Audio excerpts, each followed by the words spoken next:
Hi, I'm Gibson. I'm from the Teen Arts Council.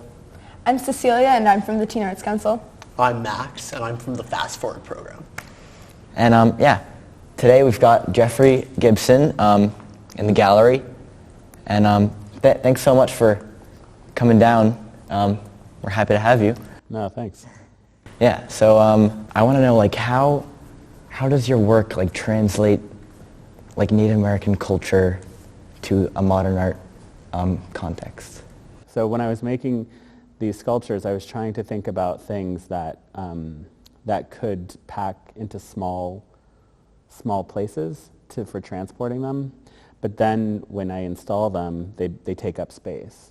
So the blanket I can fold up or roll up and carry with me. The drums all fold down. They only become big because they're laced together and hung from the ceiling. So I guess that's part of it. And then a lot of it is also just looking at historic Native American painting on everything from drums to teepee covers to teepees to blankets and robes and weavings, and just looking at that stuff for so many years and trying to figure out a way for it to connect with modern art and contemporary art. That's what eventually led to this. So what does it mean to you being a modern artist so you're Choctaw and Cherokee, what does that mean to you as a modern artist? I think, it's interesting because I did not grow up in the United States my whole life. And I grew up in Germany, I grew up in Korea, and I grew up in the United States. And then my mother is Cherokee and my father is Choctaw. So these are all really distinctly different cultural environments to kind of spend significant time in. And I think probably like everybody here, when you're growing up as a child, anything that's in your home is normal, right? You don't question it. It's just what's normal. So you never are looking at it as if it's somebody else. And so to bring in the word identity, which is really kind of what we talk about, it's as an adult, I realize that identity is really almost something that other people put on you. It's not really, there's a difference between the identity that you're perceived as, and then there's a difference between that and the identity that you identify with. And that's another thing, is the artwork is equally as influenced by other identities.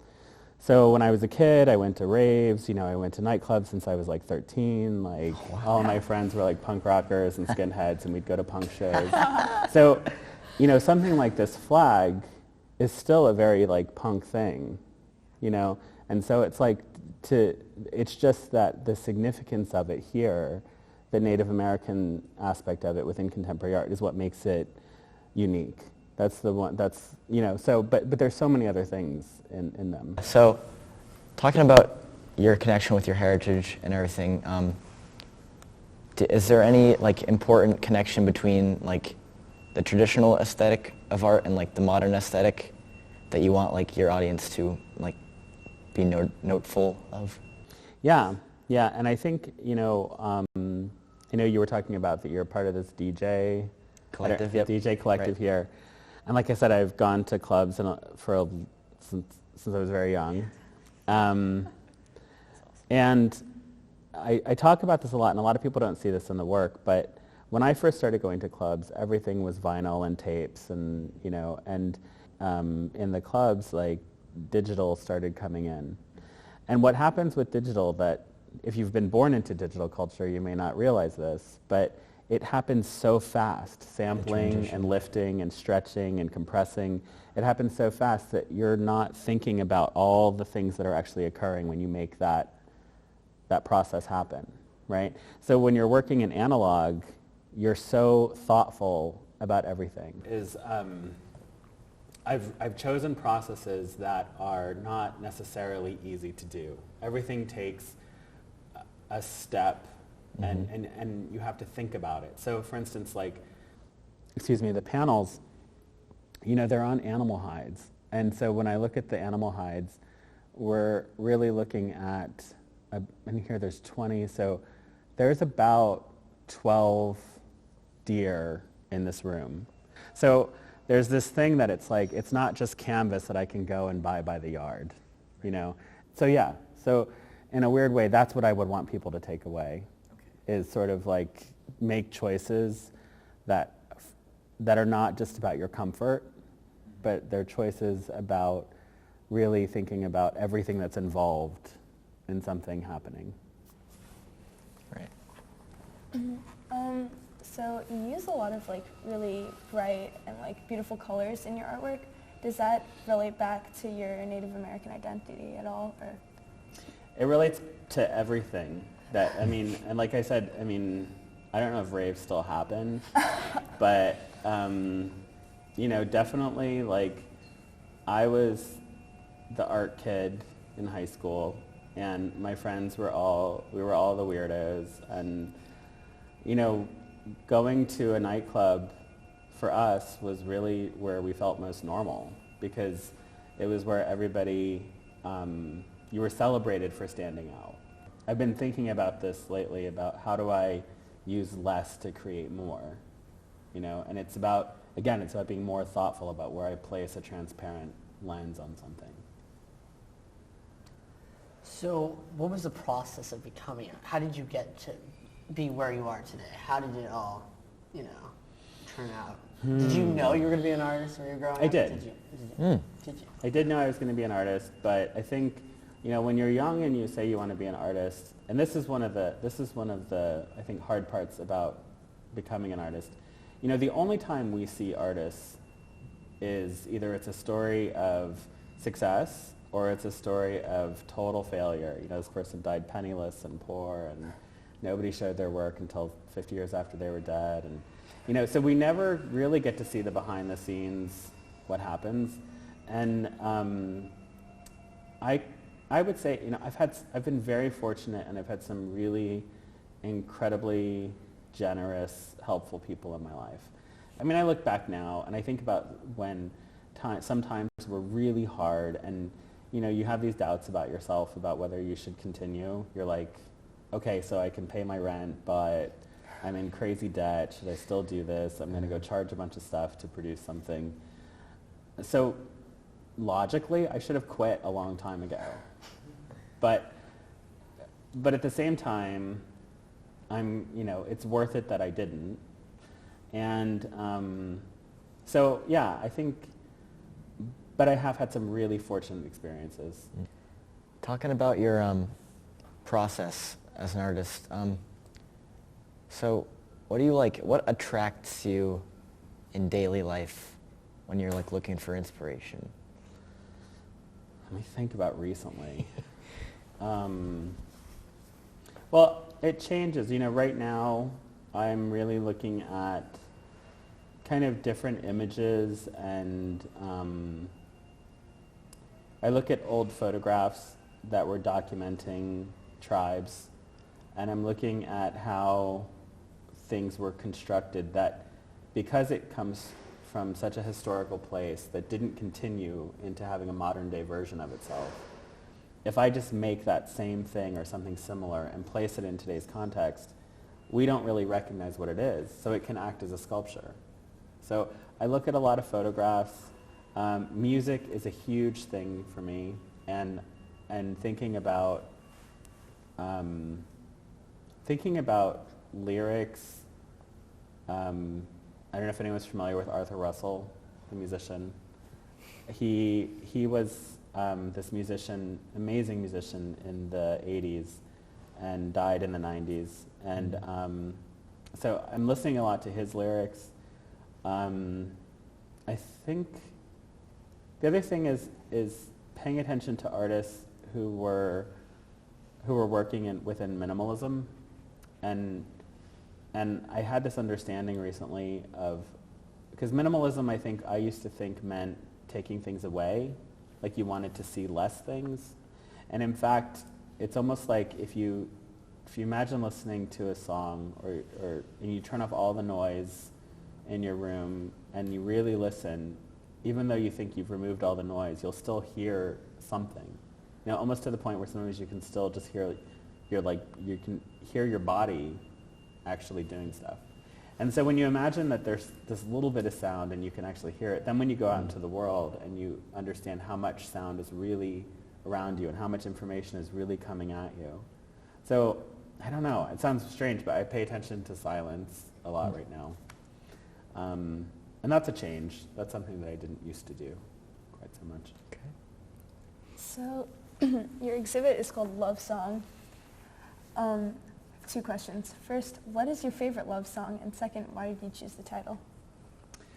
Well, okay, so first, to think about the sound in the video, I mean, when I didn't think about it as a song. I thought about it as a soundtrack to a series of images. But someone said to me, they were like, it's like a music video. And then they were like, it's like you've created this love song. And so that's really where the title came from. And it also came from this piece here, which is 7 drums. And they go from the largest drum on the top to the smallest drum on the bottom. And 2 of them are actually the same size because there is no size in between those 2.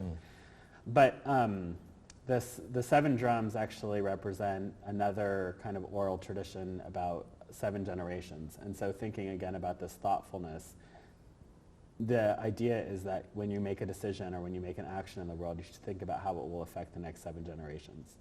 So the video is actually made up of 7 drums that each get one gesture of painting 7 times. So there's 49 frames, and that's how the drum beats build up as you go through. So they're all connected. Yeah. All right. I wanted to ask, so I talked about like, your audience as a whole, but is there like some message that you want like other Native American like viewers to think about when they look at your art? Yeah, I think, I guess I answer a lot of questions by telling stories. So that's the best thing I can do with this one. That's good. So, growing up, Native Americans were always called minorities, and I was always considered to be part of a minority. And this is something I'm saying as an adult, because I certainly wasn't this articulate when I was your age. You guys are very articulate. But, so I don't know why this happened, but one day it occurred to me, I was like, and you have to follow me here. So if you imagine that this is like the mainstream, right? And everything around it is all of these different minorities. Okay. And so I'm putting myself over here. And so you're kind of like observing what's happening in here. And one day I thought, what if I just shift this whole circle so that I'm the center of this whole world, and I have total entitlement to look around me 360 degrees, and I can take whatever I want and I can mix it up in my world. And that's when everything came together. That's when suddenly I was like, I can take a little bit of Michelangelo, and I can take a little bit of a powwow, and I can take a little bit of a rave, and I can take a little bit of punk, and I can take a little bit of digital, I can take a little bit of analog, and I can mix it up, and I can make whatever I want. And that's why I say I need the contemporary art world, because that's the only place where something like this is going to happen, that we're going to be able to sit here and show it and talk about it, and, So that's what I would want people to learn. Right. So you have any advice for teens who are interested in art? Yes. I would say, there's that phrase that if you can be just as happy doing something else, choose that, because it is really hard. And so you have to make sure that you really, really want to do this. And I think also, it's great to have an exhibition at museum. It doesn't guarantee anything. It really doesn't. You can be on the cover of an art magazine. You can have an article written about you. It doesn't guarantee that it's going to continue. So you have to start and find a reason bigger than all of this. Really sit down and think about who you are, and just think, what is the thing that I have to say that I could say better than anybody else? Which takes a really long time. Yeah. That doesn't happen very quickly. That's just growing up. But like what was it like growing up, like really like having all these identities and like being interested in art? Did you feel that there was particular like resistance to it, or was it, like Resistance to art? Yeah. Yeah, but there was resistance to art, but the resistance to art is people care about you and they want to know that you're going to be able to take care of yourself. Yeah. And so, everyone's always like, how are you going to pay your bills? How are you going to make money? And not to keep saying this, but when you start going to nightclubs when you're 13, you obviously think that you are much more mature than you might be. And so when I came back to the U.S. and I also was living in a place that let me live that way. I was living like there were no rules and I was an adult and I could choose what I wanted to do.